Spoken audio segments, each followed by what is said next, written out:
Thank you for joining me for another Mechbay video. I apologize guys if you're gonna hear some dog barking in the background. It's late afternoon here and I don't really want to wait till later tonight to do this video. Normally it's quite at night, but I want to be able to do priming later on, so I'm gonna shot this video so that I can share the unfinished or unpainted look of this dio.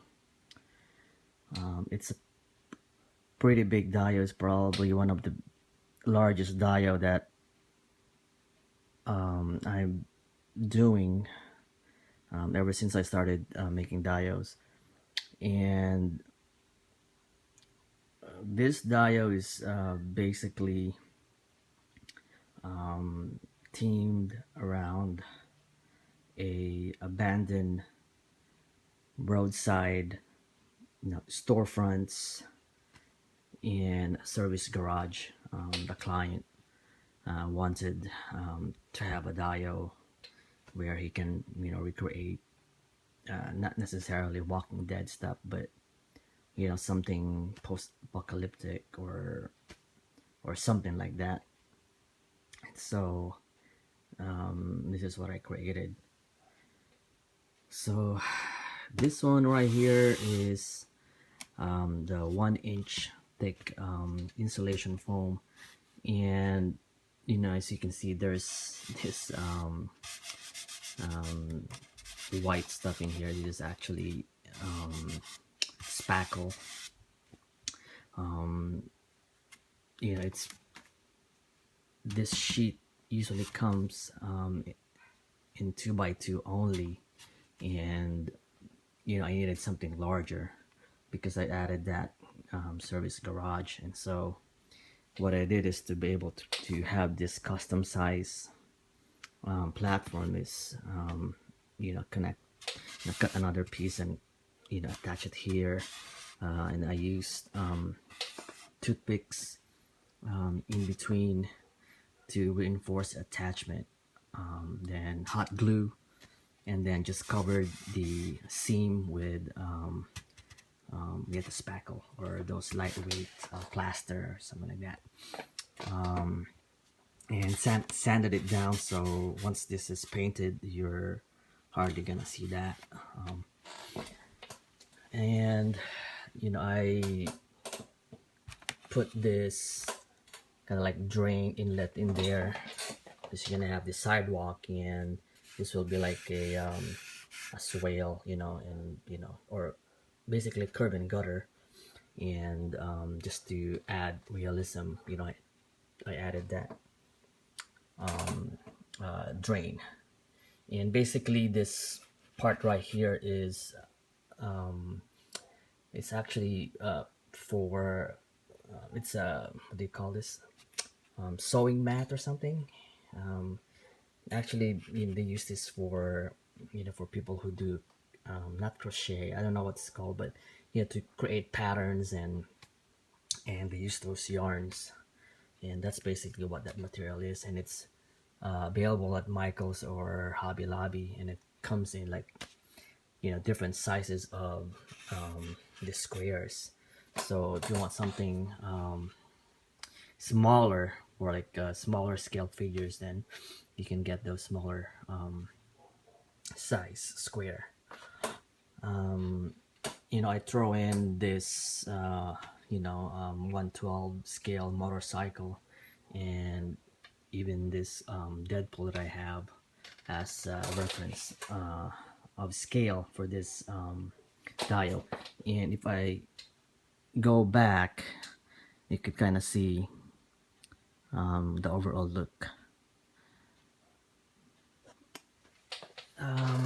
This is actually a pretty challenging project, because I have to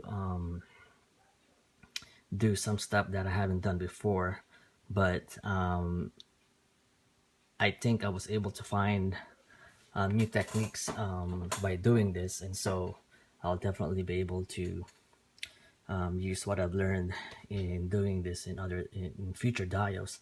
For example, this kind of like window ledge, this all around right here is actually foam that I cut from right here. And what I did is after I cut it all the way through and made my square hole, I basically just push that out, as you can see right here. It's kind of dark, but you're gonna see if you push this back, it's actually a part of this whole thing, but I push it out and just hot glue it at the back, and which is actually pretty good, because I'll be able to just put my glass type material and let it sit over there and be able to glue that at the back as well, and hide the edges from the glue. I'm actually using this type of material. This is from a action figure clamshell that I've been keeping, and now I was able to actually use this now. And yeah, so basically, this one is right here. I have to put it in the back, and I'm still trying to figure out what I'm gonna do in terms of the final look of this plastic window. I'm thinking I'll probably have kind of like a broken glass look, cracked windows, things like that, and I'll probably gonna dirty it up and make it look like it's been abandoned for a while. So most likely that's the kind of look that I'll be doing for this window.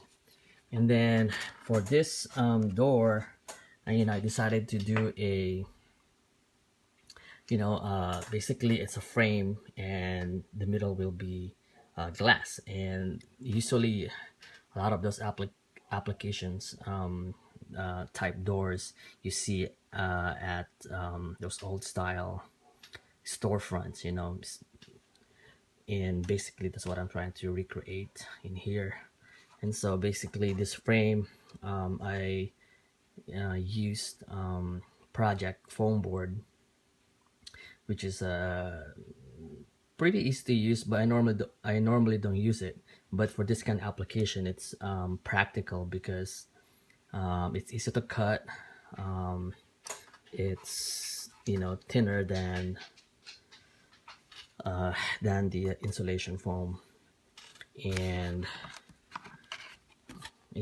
I could use the same thing. I'll basically just put this at the back, and I'll probably just dirty it up too. Yeah, and the same thing for that one over there. So basically similar windows, but I'll probably do some dirtying up, make it look abandoned. Over here, same thing. I used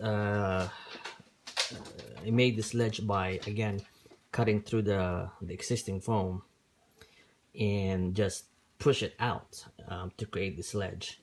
The best thing about this is that it's actually a part of the of this foam, rather than I could have probably done by just leaving it alone and just get another piece and just glue it on top of this. But I think this is a much better look, and at the same time it's easier to well, for me it's kind of like, it's not really easy to do, but like it's just good for me visually, rather than just take a piece and just glue it in there. And then this window frame stuff right here, I basically used coffee stirrers for that, and basically just, you know, glue it at the back. And then I'll be adding this again, this clamshell type material for my glass look. And again, I'm probably gonna be dirtying that up and add cracks and stuff, or holes on this glass to make it abandoned.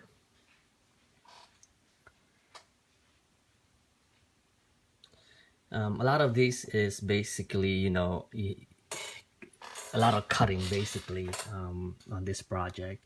And you know, a lot of people ask me in Facebook and in my Instagram as to how I was able to create or produce such clean lines in my dios. And I mean, basically, you know, I mean, I use pretty much what everybody's using, which is, you know, X-Acto knives. You know, like this stuff right here. I actually have let's see, there's another one right here, different size X-Acto knives. And basically, you know, I normally use this for my initial cut, the box cutter, and then after I do my initial cut, then I go back either using this one or this one, which is a longer type you know, blade, especially for like this kind of thick foam. I mean, this one is not gonna, you know, go through, so I usually go with the longer one, and then finish it off by using this flat blade, which is pretty long, and if, you know, as you can see, it can, you know, go through this, and normally that will do the job, and you know, be able to create this kind of cuts right here. I mean, just using these tools. And you know, just finish it up by sanding it off. That's, you know, that's the only way that you'll be able to get those clean lines. But the key is the initial cut has to be clean, because that's what you're gonna be seeing, you know, the edges right here. I mean, if you have an uneven cut from the beginning, then doesn't matter if you know, cut all the way through, you're still gonna see some uneven on this side. I mean, you know, you could save it probably by sanding, but still you're not gonna get that kind of like straight line. I mean, for some people who are very keen in lines, they'll be able to see if it's straight or not. So you know, my advice is be patient and do the cutting slowly, so you get those nice cuts. Oh yeah, and then on this one, you know, I decided to use foam. I know some people use those kind of like paper, corrugated paper, that you could buy at Michael's, which is good. I haven't used that.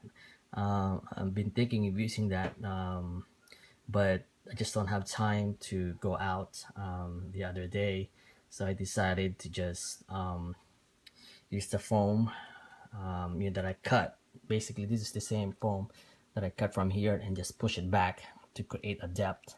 The same thing for this upper ledge right here. I cut it and push it out this way. So I mean, that's one of the things that I really like doing. I guess you know, that's part of my style that I developed, is to use the foam and create depth. And then the same thing on this one. This one, it's, you know, I was able to create this kind of look with, you know, depressed face front right here, by actually using 2 pieces of 1/2 inch insulation foam instead of the 1-inch thick. So this one is actually on top of each other. So this one is the right here is the back portion of the foam, and this is the front. So I just took out, you know, this part right here that I want to that I want to be as a storefront, and show the one in the back, and the same thing on that side. And I think it's a great look, you know. It's definitely a good technique to use, and if you're creative enough, you'll be able to find ways of creating different stuff and have different looks, you know, rather than have a flat wall or surface. It's good to have depth. I mean, that's, you know, that's how I work. You know, every time I do a dio, I always try to add some sort of depth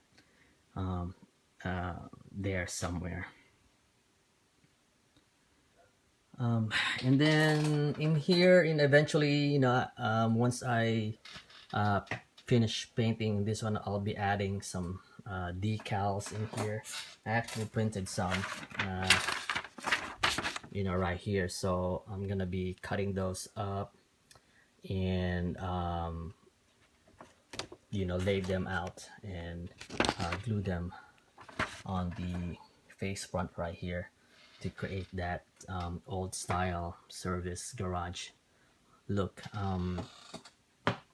I still haven't really decided what I'm gonna do in here. I mean, I've been playing around as to what kind of store would I want this, you know. One of my ideas, maybe like a comic and toy store, and the other one will be like a liquor store, but I'm still not married to that idea, so I'm still thinking. But what's gonna happen is basically I'm gonna be adding the store name right here on the top, the same thing in there. And then, you know, depending on what store it is, might also add additional decals here and there, just to promote what kind of products they're selling inside of the storefront. And basically, you know, that's about it on this one. I'll probably add debris and stuff along the side, you know, corners and stuff like that, just to add that realism of an abandoned street or roadside. So I haven't done that, but I'll probably do it after this. I'm just gonna lay out some glues and start putting some kitty litter you know, around. Oh yeah, and then, you know, once it's finished painting and stuff like that, I'll probably gonna be, you know, I'll throw in some newspapers and you know, paper stuff that's gonna be laid out again, you know, along the sides, because I want to preserve like the majority of the flat surface, so that the client will be able to create a scene or display his figures without any obstruction. Because sometimes, you know, once you start putting a lot of different items in there, then you start having an even surface, and it gets pretty difficult to stand a figure. So here it is, guys. The next video I'll be posting will be hopefully a finished product, you know, complete paint, you know, painted, and all the additional stuff that I'll be throwing in. If you have questions, you know, just email me. Okay, all right, see you guys on the next video. Bye.